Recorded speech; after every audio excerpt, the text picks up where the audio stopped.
second show. And, Yeah. I don't know, do you have asparagus coming up where you're at? Yes, we do.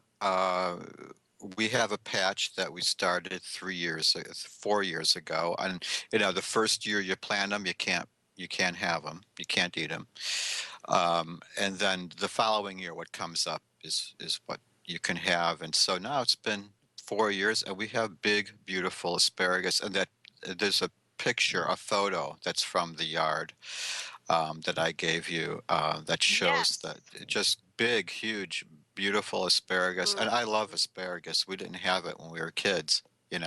We had plenty of vegetables, but that was one of those that we didn't see. There was less available back then. You go back 40 years or so. It's like you had what was in season.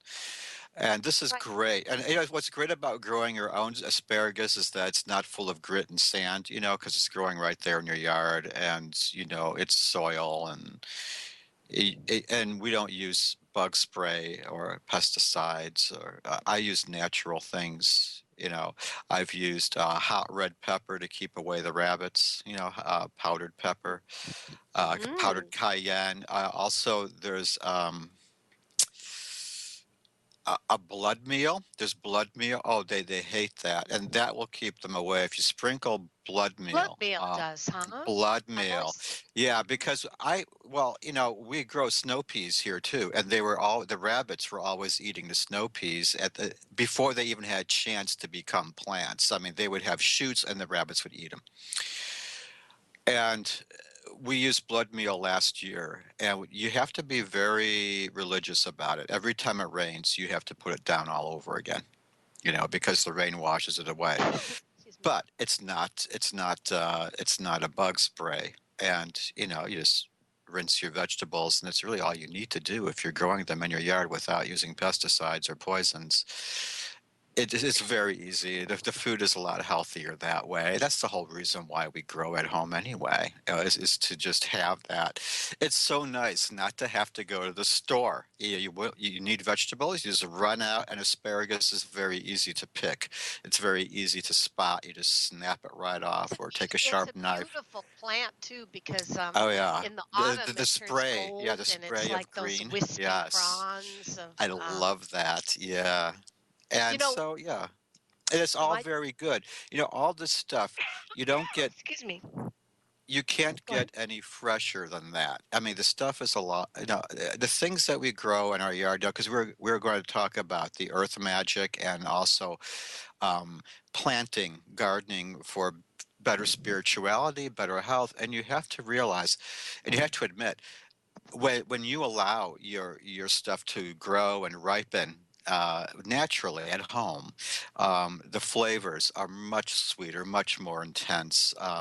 The feeling of picking your own peppers, your own zucchini. What's nice about this is that all these things are warm. They're all alive. The things that Yes. you buy at the supermarket, yeah, they're okay, and especially if you buy organic, that's even better. But those things have been dead for some time. you know Excuse me. you know I need coffee. uh Mr. I'm Bill, sorry. I'm going to have you put it on Joe. I'm going to run and get coffee. There you go. Okay? Thank you. Yeah. Joe, take it So, away. well, that's why I like to have a small garden, and I can't really manage a large one, and I live with friends that love to garden, so that helps a lot. We all do our part, and I'm the cook usually 90% of the time. And I do plant a few things of my own that I want. But it's very rewarding, and the food is delicious, and you just can't get any fresher than that. And that's good health, um, a healthy mind, healthy body. And I know it's a cliche, but it makes a lot of sense, and all of that helps for better spirituality. I truly believe that. When you eat something that is that fresh, that you have grown and picked out, there's a certain feeling of accomplishment, plus you're getting all these wonderful nutrients, and it does kind of pull you more closer to the earth. It connects you more to the earth, and I know that we were going to talk about earth magic, and earth magic comes from the fact that that is where our life force comes from. That's where our food comes from. Um, all the elements that we use. It's not difficult to understand how we would then start to realize that perhaps that is where the magic comes from. Now, I'm not a practitioner of earth magic, and I did read some articles, however, for the show, as AnnMarie suggested. So there is a belief that there are that there are earth spirits, and sometimes they're called elementals because they represent some of our elements. We'd like to say, for instance, and also they represent, uh, uh, they, they appear to be tied to the land and the plant kingdom. And these beings are associated with another realm. And the forces of nature that inhabit a particular physical space and landmarks like rocks and trees. So we have our idea of the tree spirits, and we have the water spirits, fire and air, and then we have the flora and fauna spirits, the ones that look after the animals and the plants. Now, here's an interesting story. Okay, I suppose gnomes and elves might be considered to be elementals. I don't know where they fit into that category. I don't know the differences between sprites and nymphs and spirits. And although there appears to be more of a sense of a belief that actually of the reality of gnomes and elves as being physical beings that just have been hiding very well from the world of men. Who knows? I wouldn't know. However, um, my sister-in-law claims that a gnome was taking care of her grandmother's garden because her grandmother couldn't do it. She was very old and she could not move that well. And but somebody appeared to be maintaining her garden for her, Mm. and they never saw who it was. I like that. Right. So I'm not going to say that's not true. I mean, I It was wasn't you, there, Joe, you know. was it? Huh? Well, I wasn't there, so I mean, I don't even know how they even got that idea, unless maybe there was something about the situation that, made it appear so. So they do have their reasons for that. But you see, the earth magic, the magic of the land, all of that is a very ancient, you know.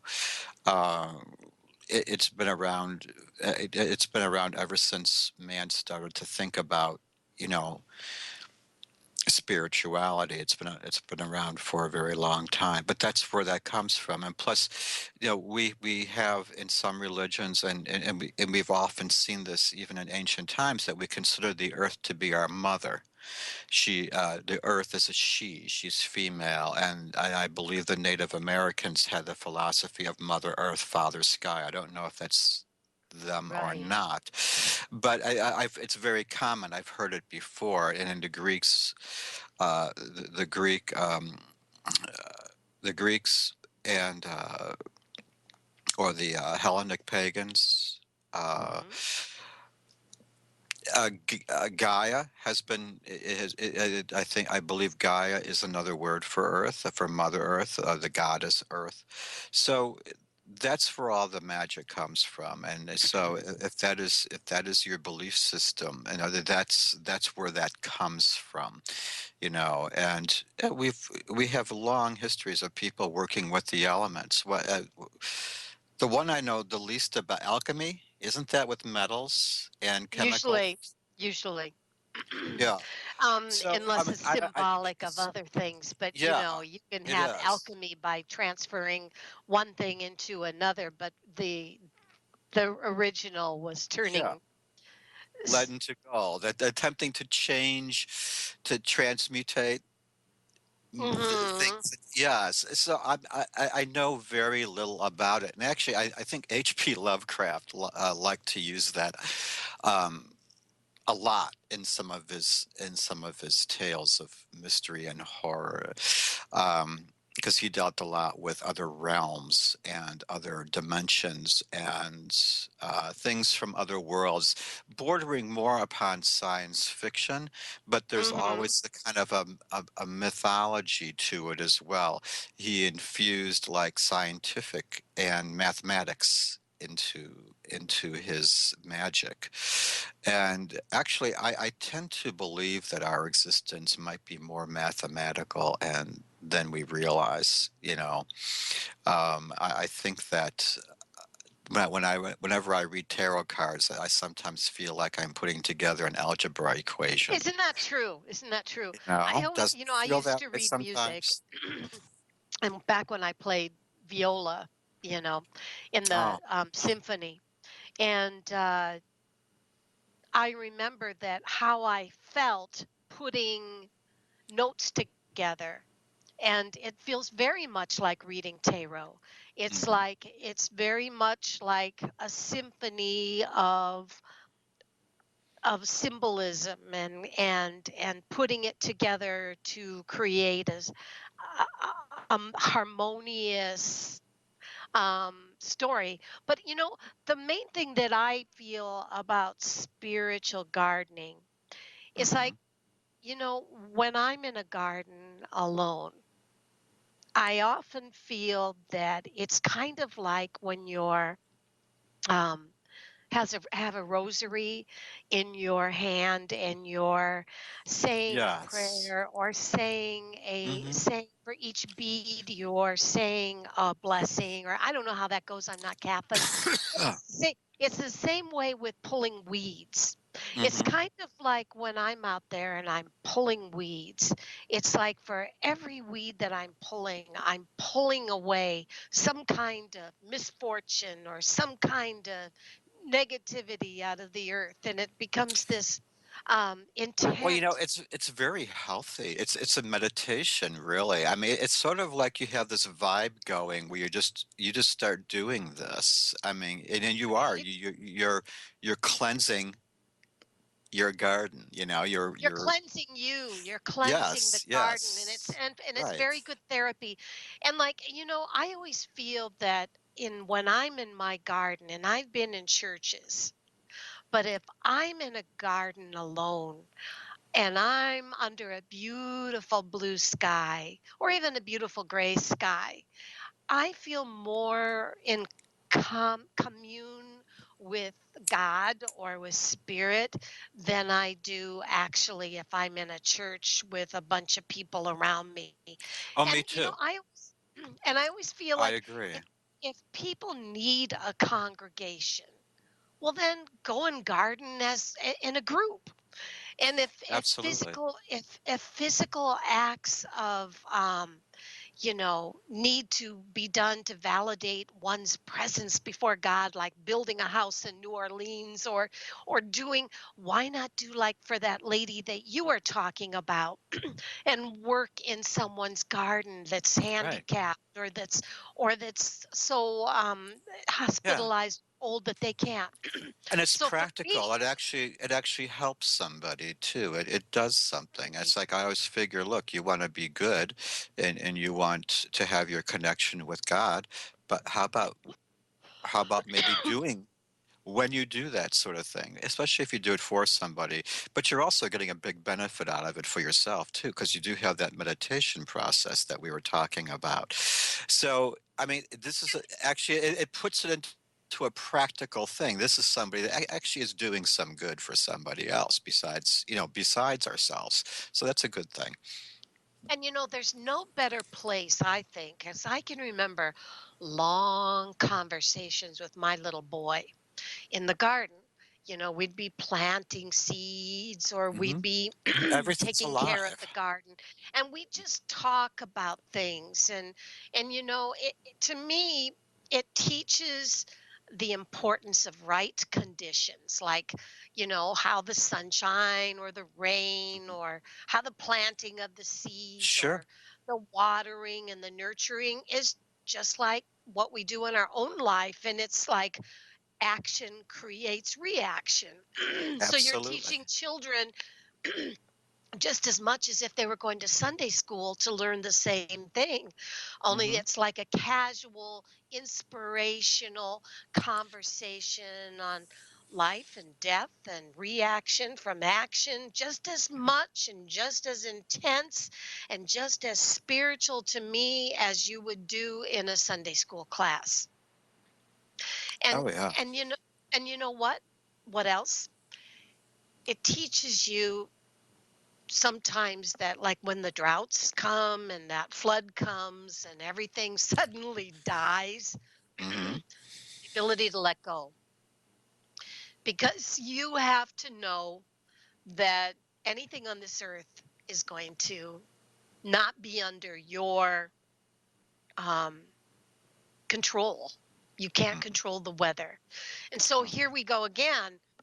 Especially, not only are you teaching kids that are learning how to work in a garden and Hmm. how action creates reaction and everything, but also, um, you know, you're going into the ancient journey of man that Right. has had to learn that shit happens. Right. And when shit happens, you have two things you can do. You can sit down and go into a pity party, or you can use the thing that human beings were blessed with, pretty much, I think, is their intellect, and learn Well, that depend on solar or incandescent light or greenhouses to start new gardens and new food right. and new flowers and Right. new trees and new And herbs. it teaches the kids the cycle of life too, and once a person understands that new life, I like to quote Graham Edge from the Moody Blues Days of Future Uh-huh. Past album, where there's a line that he says is that. Probably not from that particular album, but it doesn't really matter. But he says, "New life comes from death, born of leaves decayed." Mm, So that's yeah. how that line is just that poem that he reads. I believe actually that might be Oh, I think from he says it actually many, for our many. listeners, in case you want to hear a very nice album. It's progressive rock and it's very pretty actually, and it's from the late '60s, early '70s, and it is called on the no, it was called On the Threshold of a Dream, and it's by the Moody Blues, and Is it's that the very one where he old. has that beautiful voice and he's Oh, telling and the Graham Edge is the one that always he is he's the percussionist, the drummer, but he's also the one that always did the poems. He has that beautiful mm, speaking voice, mhm. and they were one of my favorites. But I mean, that is a very important line, though. New life comes from death, born of leaves decayed. Every And spring, and we I really have the feel new that shoots. having a garden can Right, teach children that sometimes we don't things good don't always happen with our right. efforts, but we can regroup. We can have And that alternative there's always a choices. reason for it. And It and could be there's the soil, and it could be the fact you there's a didn't reason, water, but you know, also yeah, sun. it it also teaches that you've and this is a really kind of depressing way of looking at it, I guess. Yeah, You know, sometimes it's gonna, sometimes the garden dies. yeah, Sometimes the house burns down. yeah. Sometimes we lose everything we have. We can sit down and we can feel sorry for ourselves, or we can start over, we can regroup, we can redo the garden. And you know what? Sometimes good timing brings a better harvest in the future. So Yes. put the nooses away, put the gun away. It's not time to blow yourself away. It's Hmm. time to regroup and time to. Well, and when you have great loss like this, especially if it's things that you have put your life into and your effort, and this is all material things and securities that we have, The garden could die, the house can burn, you can lose everything. You've done what you can with safeguards. You have done everything you can, but these things happen. And sometimes, and you've seen it happen in a nearby town in Iowa, and I've seen it happen out here, where a tornado comes and just takes it all Everything's away. gone. It's all And gone. what you're going to do. And what the thing is, here's what most people, it's very easy to lose sight of everything good that you still have, that you still have. If you are fine and those you love and your friends and everybody are fine and your family is fine, that is the most important thing. And if you're in good health, that is fine. And also to take assessment of the things you still have, and you realize, well, thank goodness I still have that. You know, Exactly. And because it's there's interesting really because try to see what's really good, what's still there, and a lot yeah, of people, it's so easy to lose sight of it. It really is. I'm not trying it to sound is. preachy here, but it's just because it's happened to me where I just thought it's all shit. You know, everything's Mhm. over, and it's like, well, actually, I was forgetting about so many great things that are all around me. You know, so Right. that's why I like to Right. remind people of that, because it is very easy. You can always say, well, how can there be anything good? Well, there is. You just have to take a breath and really just Maybe relax. the pictures of the kids and the old antique Right. pictures of the wedding are gone, but you know Right. what? It happens now every day on cell phones. They fall in the water, they fall in the toilet. Every picture you had of your past is Oh, right. gone. And sometimes This picture, that's the photo album of today is your phone. I mean, people don't have the big books that we used to have, no, they you know. don't. Here's the thing. Spiritual gardening not only teaches the lessons of life, Hmm. but through future planet exploration, spiritual gardening is going to be done there too.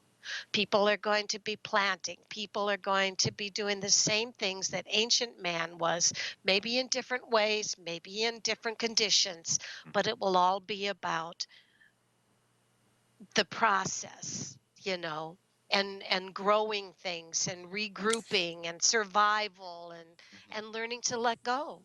Now you said now you have an arch in your garden, I think, as I recall. I mean, I did see some photos of your beautiful, Now, gorgeous now, yard.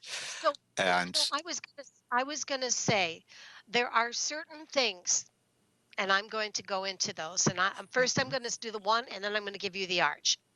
The okay. first thing that I I always was trying say, to segue. thank you, the harmonious gardening. Um, I have an acre of land, acre and a half. And one thing I always know is that when you want harmony in your garden, you take one color, and you can have a mosaic, you can have the most crazy color scheme you want, but take one color and thread it in and out and throughout, all the way from one end to the next, so that the eyes will go from here to there, but they'll Oh yeah. follow that thread of that one similar color, and it brings unity and balance to the property. Now, the arch, I love arches because to me, every section of land has historical vibrational energy. So Right. you explain, what does archways mean to you? Well, they've always meant, well, first of all, obviously they are an entrance. You know, that's why they were created. And then we put doors on them. But then the Mhm. ones that are meant to be just simply arches, they take on a different. They still take on.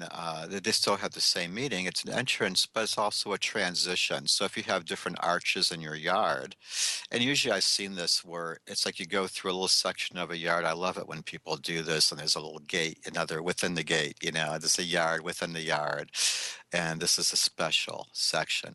And actually, whenever I go under one of these arches, I feel a sort of like a curtain. You know, like, okay, now the air has even changed.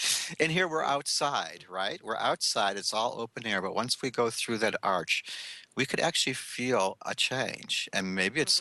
Mhm. psychological, but maybe It it's is not, partly. you know, partly so. But, you know, They represent transitions, and actually, even psychologically and spiritually, we always envision, like, say, perhaps passing through another dimension. It's always through an arch. It's always depicted as an arch, and death being a rose-covered arch or something, or floral arches in gardens. And I believe you had a speaker on here once, or an author, that talked about crossing a bridge of flowers, which I, Oh, in yes. death, Golly, yes. that was a long time ago. Well, I remember these things.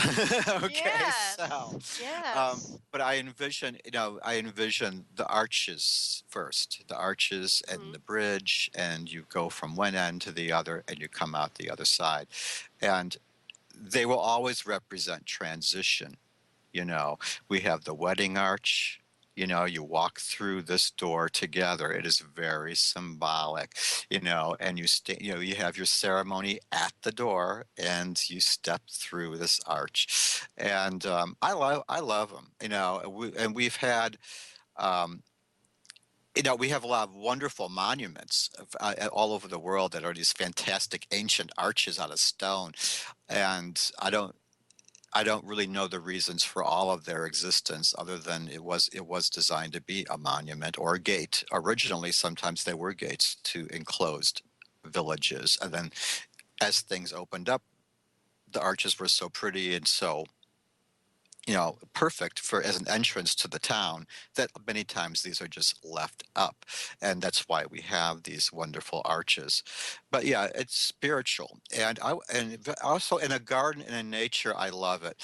I love it. I love it because we do get that different sense when we pass through a section even of a garden. We pass under Like you this say, it's a arbor. garden within a Yes, it's garden within a garden. So we may go yes, from one arch into the food mm, section where we make yeah. raise our vegetables.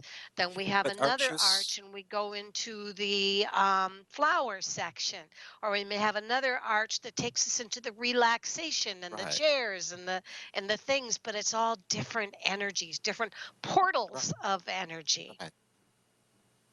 Right. You know, It's another thing sometimes, is like, for instance, a friend of mine has a section of his yard where actually there's nothing there, and you kind of don't notice it because he has all this stuff, all these foliage, and all this beautiful bushes and things, and native uh, plant life. And then there's a little, you pass through this little bridge, and there's this little seating area, and it's lawn, and it's a bench, and I always feel like I have to talk very quietly when I get to that section of the yard. I don't know why, but I always feel like I have to kind of talk in a quieter tone, like, this is a spot. This is a special spot, you know. And You know, and that it's and that funny was to the have next that thing I was feeling. going that was the next thing I was going to talk about was pathways. Yes. Pathways, every day we do path work.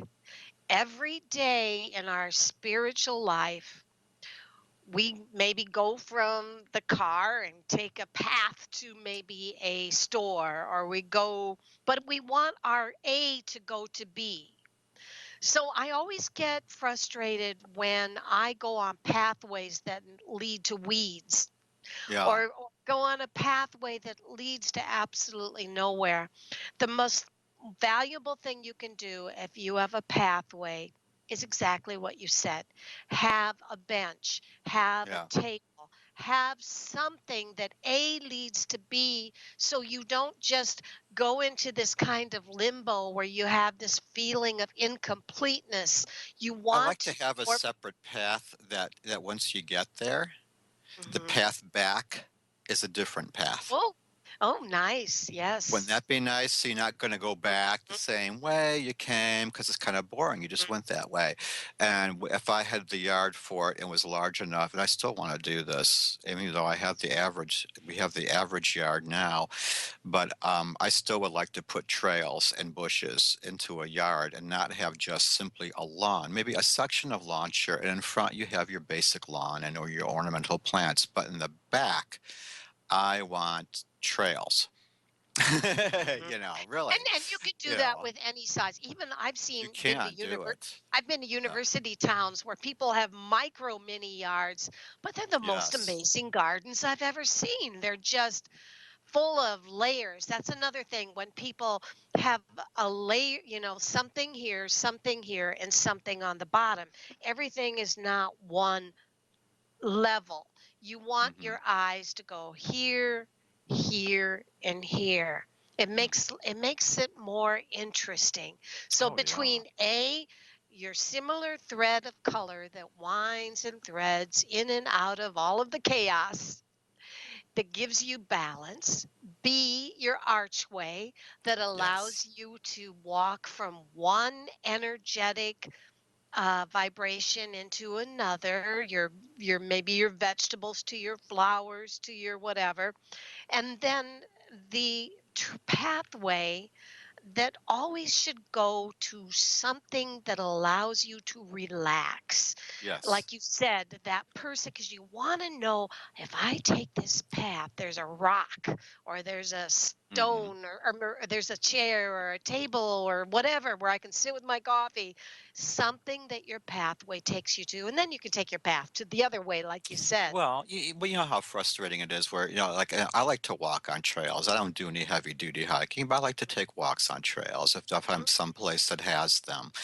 And Starved Rock has in Illinois has a lot of nice trails, Oh, but yeah. every now and then there's some place new that we would go to that had more limited trails.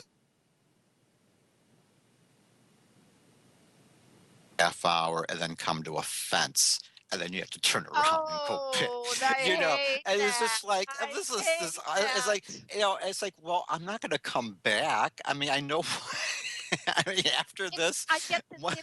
It's like when you do something in life and you get everything prepared and Yes, everything's there, and then someone slams the door in your yeah, it's face. like, well, It's that's like it. the same psychological feeling. Yes, I Yes, know I mean, it's exactly almost what you're like talking. I get a little mad. It's like, well, what the, what the hell is Yeah, this I know doing? exactly what you're talking about. Yeah, Um, it's very sad. We have somebody named Key from Hawaii, and the Key has been sitting here for a Oh, nice long time and would like to be able to have a reading. Shall we give Key a reading? sure. What's Key's question? Okay. Does she have anything particular in Key is mind? on the phone. Key, hello, Key. Yes, I. How are you? Hi, Key. Hi. I'm Hey. great, and Oh, actually, my name is Kay, but Key is Kay. okay too. Okay. Oh, it says K E Key has a E. good. Oh, Okay.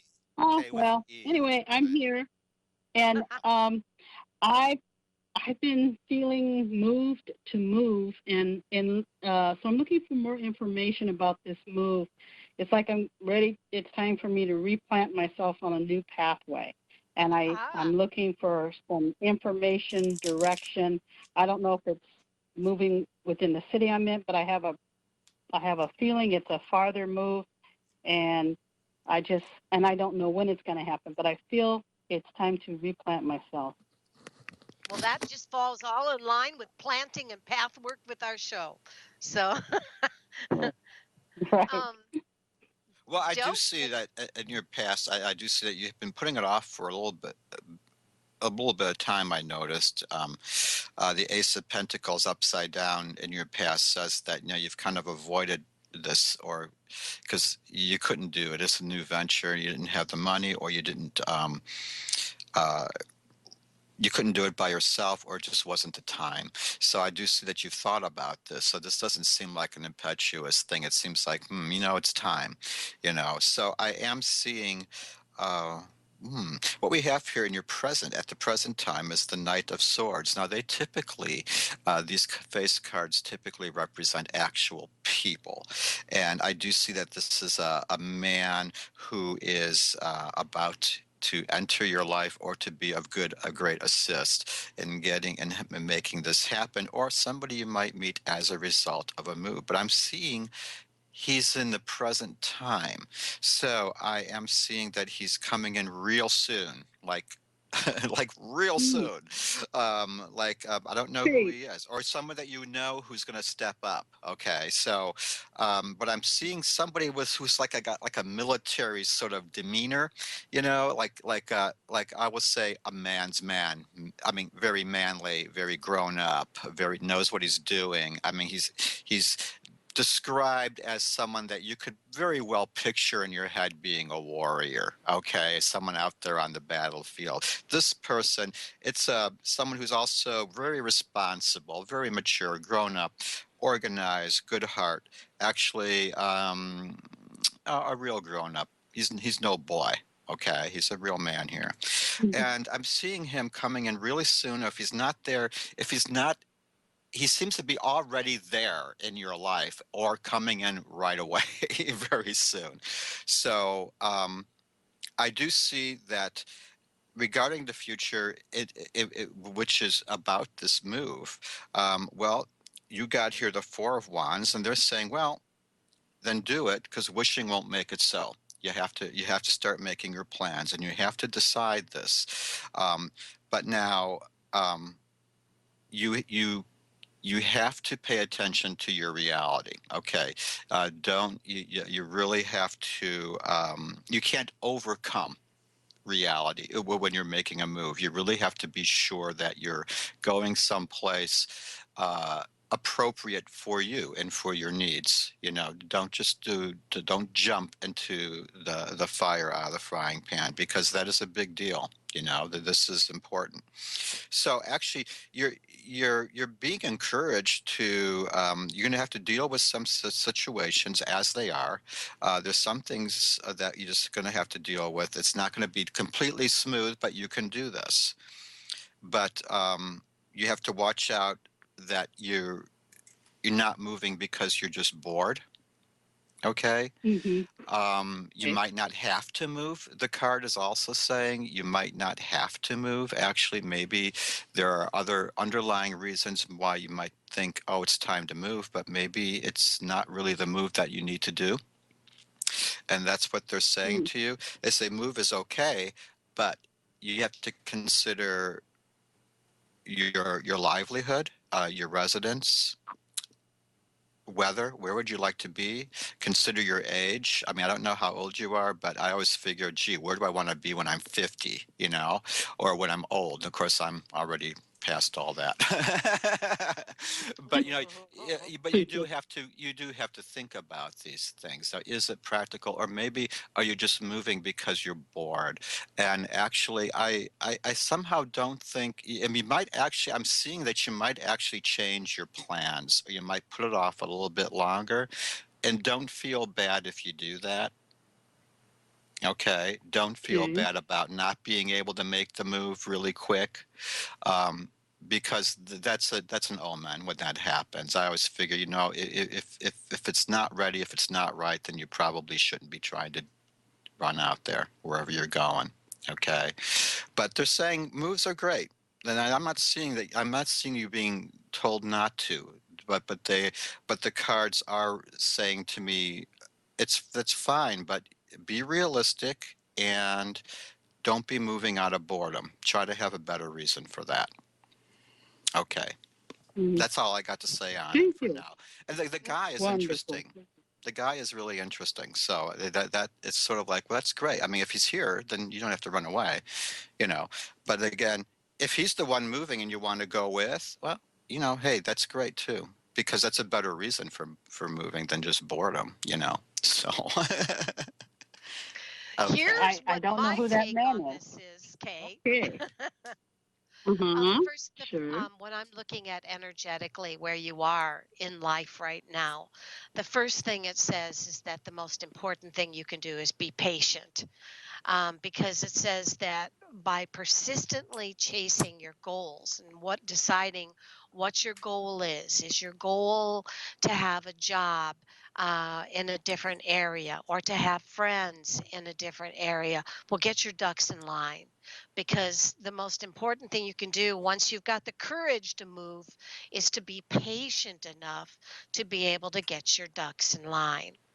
Your reading says also you want to move to an area where you are respected, because right now it says, um, I believe, like Joe says, that you can manifest love and respect into your life. But do remember that, and please know, I've always said this, Kay, and you may be a totally different kind of person than me, but I've always felt that if a person finds the right people and the right friends and the right lover, you can be happy in a hole in the wall. And your reading Mm-hmm. says that the most important thing here is get out and communicate, because I'm not sure why, Kay, but it says that by effectively clarifying your needs to people, you will find that there are more quality friendships around you in your area at this time. And it says one thing you could really use a lot more of is more friends.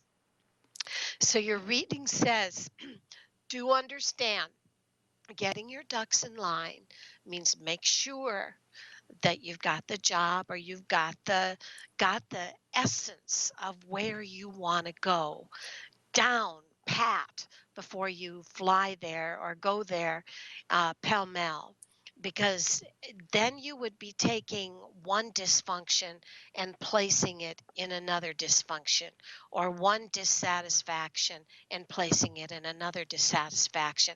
Because just as I said, if you find the right people and you find a good lover, you can be happy in a hole in a wall. The same goes for true for if you aren't happy in one place and you can't find friends and you can't find a lover.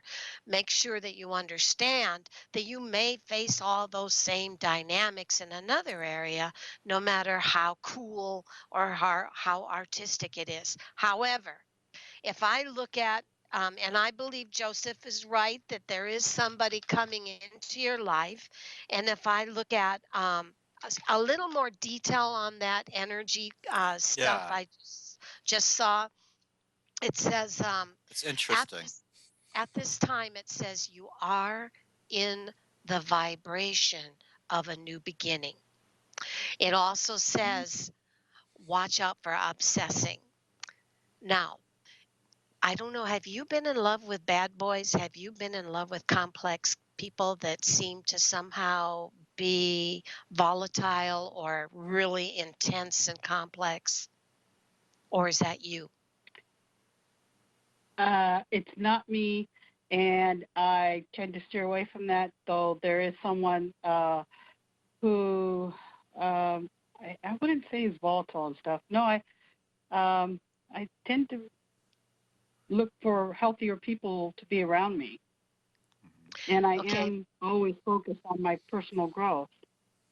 Okay. Because I show obsession and maybe that's just your obsessed desire to change your life.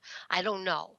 But what comes up is a dark-haired, dark-eyed dude who seems to be quite um, aggressive and seems to be quite confident. And there is a sense that, um, Kay, did you move on from a broken heart in the recent past? Or maybe not recent, but it says you have moved Yeah, on from a broken heart and you are a better person now as of it. in the process of healing from that, yes. Because it says you are a more beautiful person now because you walked away from that.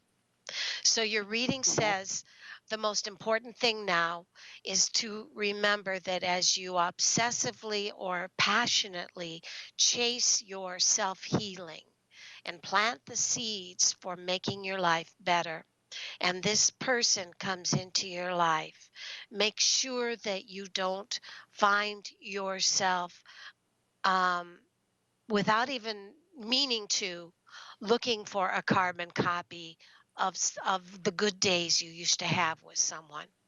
And I believe that this person is extremely interesting, as Joseph says. But the most important thing is make this about you right now. Love, I think, can be yours. You've got a very attractive voice. I can imagine you must have very attractive vocal cords. So my feeling is that you I so don't think I've so gotten that compliment before. well, that's where beautiful voices come from. Anyway, Thank so you. my Yeah. feeling is just be sure that as you passionately follow a new path in life and plant your seeds make sure that you've got a concrete plan and you're not running into something hoping for it to be completely different without resolving perhaps your path work and making sure that you are completely confident about not going backwards. And my feeling is that you will find something, but that's what I see. And I think that you are going to find what you're looking for. I see you are passionate about it, and I do see somebody new coming into your life, as Joseph says. Cool. Fabulous. Thank you both so much. Oh, I you're really welcome. appreciate it. Great. You, we appreciate you and your attractive vocal cords. Yes. All righty. Aloha. Aloha. All right, we have 7 minutes left. Is there anything we have not covered that you would like to speak on? Oh, well, let's see. Um, Any memory, anything that you have done in the time we have been absent from the show? well, actually, when what we were talking about later were those places where we go into under an arch and we find ourselves in a spot in nature that almost seems to be sacred. And you know how actually, I believe that I feel more moved being out in nature than I do the times when I was younger, when I attended church, and that's a special feeling. There's a spot I remember when I was a child behind my grandmother's house where nobody ever played. That was back where the Those where the big places are. it was just behind the house. It was mowed, and then there was like a little hill that kind of went down a slope a little bit, but it was just nice. There's nothing there because it was there. They were in Wisconsin, and it Mm. was surrounded by farms. So your neighbors, you needed, a telescope to see your neighbors. But behind the house was nothing. And then we had this door on the second floor of the house that led to nowhere. There's a door up in the attic that led to the outside, that led to no. I thought, wow, watch your Oh, step. wow. So you could just kind of you know, fall off the well, into oblivion. apparently there was a staircase there at one time, and they took it down long before I was born. And I guess that door was sealed up, and some shelves were put in front of it on the inside. But on the outside, it was very bizarre to see this door. And but the funny thing was, whenever I went behind the house where that propane tank was, and all this quiet, um, I always felt like I wonder if like things are buried here. Like was like how creatures and whatnot, family pets and what over time, and we're talking perhaps other things that from an earlier time, and I often wonder like am I standing on graves or something? Because I always kind of had this feeling like I was in a cemetery whenever I went behind the house. So I just thought I would bring that up. I thought it was interesting that I would have that, um, how we can go someplace in nature and then have this feeling like we should talk quietly for some reason. We get to this spot, like if we're in the woods, even we get to a spot, and all of a sudden we feel like, you know, we just walked into a church or something. Oh, So yeah. I Well, really do think that there's a vibration. when you think about all land having historical Hmm. energy and historical experiences. So much of the time people say, oh, the house is haunted. Well, maybe the land was Oh, energetically yeah. negative. Maybe, we don't know, but each area of land, I think we can feel when it does have that mysterious, quiet sacredness to it. And I can remember when I was visiting in Oregon, and my son took us to a trail of 7 waterfalls. And Mhm. one of the waterfalls was at the end of this path, which I remember at this time I really had to pee, but there was no place to pee because there were people all over the place. But Oh. um, you know, I remember that it was like it was one of those places where the water was very shallow and it was kind of trickling over the rocks, and the Oh, waterfall was very light, and there was a raven in the tree, and it was a caw caw, and there were people from all nationalities, but it was just like a church. Everybody got really quiet, yeah. and I almost became spooked Yeah. because I felt that at one time it may have had like Native American platforms with Oh, yeah. um, you know, dead people on it. That's how it felt. Like Oh, yeah, maybe the pyres where they would bury them yes, on stilts. They put them up on stilts. yes. And so for me, everybody else was very quiet and trick and going barefoot on the rocks, but I just felt this need to sit down and stay my space. And I'm Yeah. watching this raven going caw caw, huge thing, and I'm just Hmm. thinking, all I'm seeing in my head are those stilts with the bodies laying on Yeah. them. And so yeah, kind of the same thing. Yeah. So we have 1 minute and 56 cents, 56 cents, 56 A seconds. dollar Say 56. say your prayer, say your prayer, and we Well, will end the show. let's do the meditation for energy. And we start off our day this way, or we can do this before going to bed or anytime you want when you have a moment to yourself. I bring the cosmic forces into my body, asking for strength, protection, and guidance. I bring the cosmic forces into my body, asking for strength, protection, and guidance. I bring the cosmic forces into my body, asking for strength, protection, and guidance.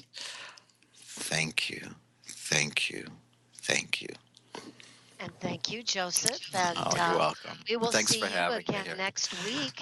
Yeah. And who knows what we'll talk about? It's a surprise. Well, I'll show you pictures of what I make for dinner tonight by that time, so Oh, we forgot you to do can show them. asparagus recipes. We forgot to do our Yeah, I'm asparagus doing recipes, something with but mushrooms tonight, so we'll yeah. do that next week. All right. Okay, Bye bye bye. bye.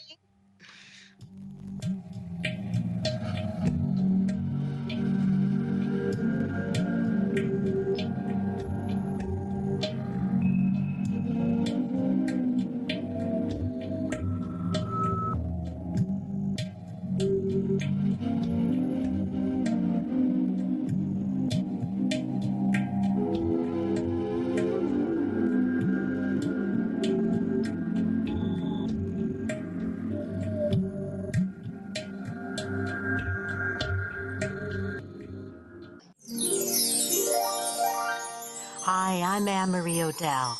At Achieve